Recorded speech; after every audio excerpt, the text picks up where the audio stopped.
BC keeps shutting down mills because companies say there isn't enough economically viable wood to keep them running. At the same time, government and industry insist the answer is more permits, more access, and more throughput. That contradiction is what came into focus with the closure of the Crofton pulp mill. But it's not the real story. Let's talk about why the Crofton pulp mill matters. Its closure isn't just an abstract debate. It's a real place with real consequences. 350 workers, average wages around $100,000 a year, and about $5 million annually into North Cowichan's tax base. It's kind of gut wrenching, really. There's a lot of people that depend on their jobs in this area. Crofton's Geotech is a welding and mechanical company that employs 25 people. Manager Bob Foldy says the mill's closure will be a big blow to his and many other small businesses here. This mill is a big part of our business. It's probably 40–50% of our business. That's a lot of families, especially in this economy. It's hard enough to survive. That's not just a mill, that's roads, schools, services, a community anchor. When that disappears, it doesn't come back easily. Premier Eby said the province isn't going to pulp old growth just to extend the life of a mill. That line is being repeated everywhere, and it sounds decisive. But the fact that this was even part of the conversation tells us something important. The system is in trouble. Because healthy forest economies don't need to buy time.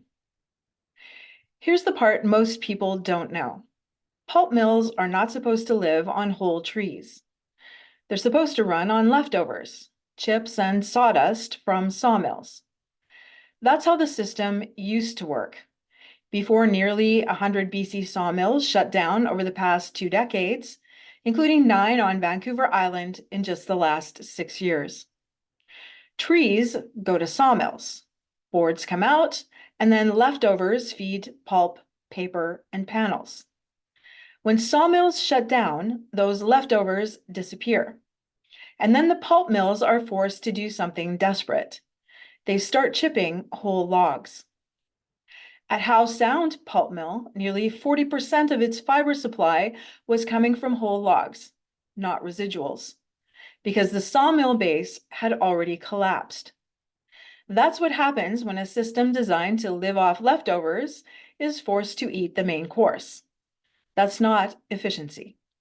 And once pulp mills are forced to chip whole logs, the waste in the system becomes impossible to ignore.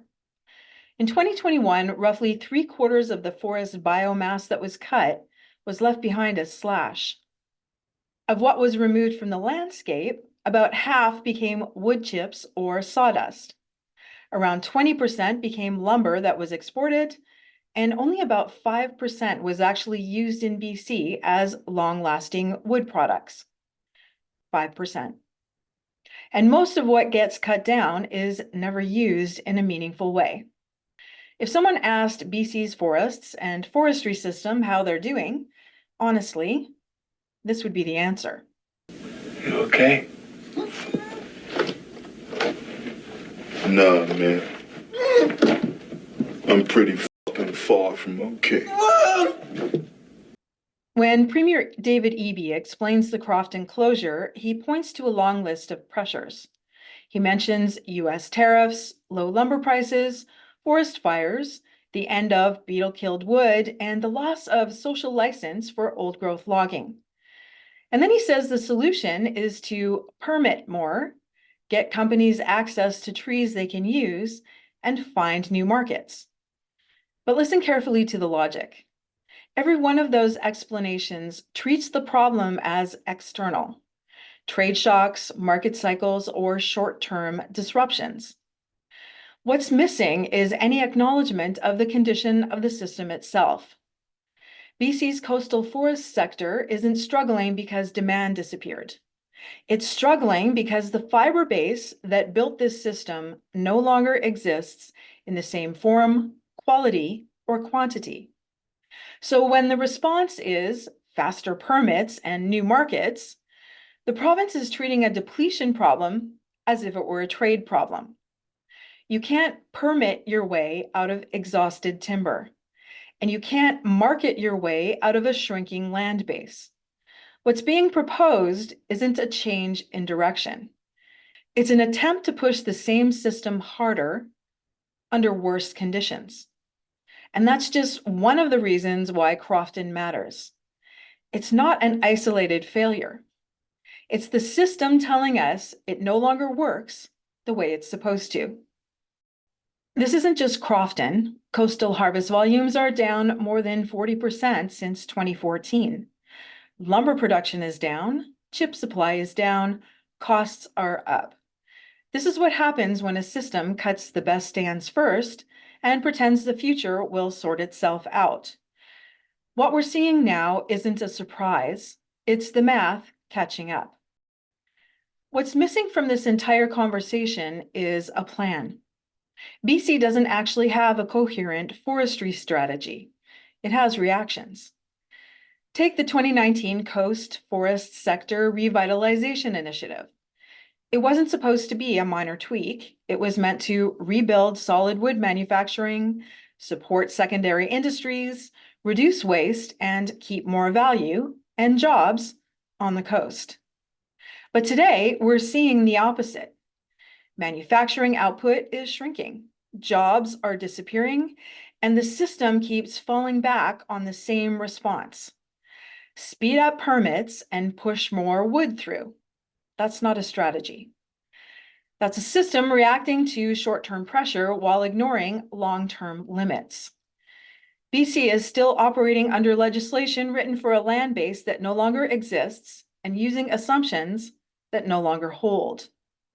Speeding up permits doesn't fix that. You can't log what isn't there.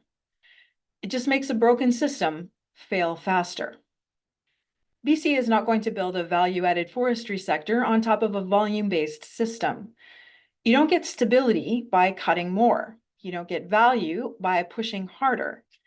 The only way out of this is cutting less, using each log better, and keeping mills stable over time instead of riding boom and bust cycles.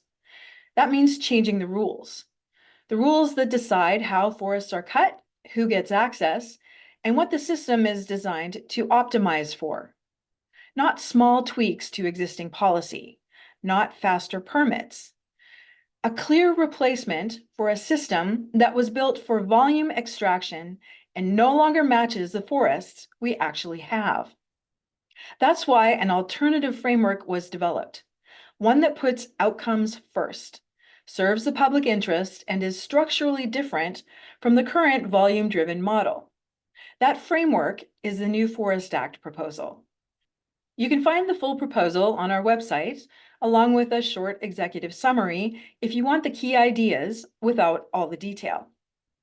I'll break down how the new Forest Act works in future videos.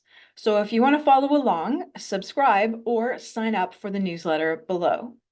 So what actually killed Crofton? Not a single decision, not one bad year, not old growth protections.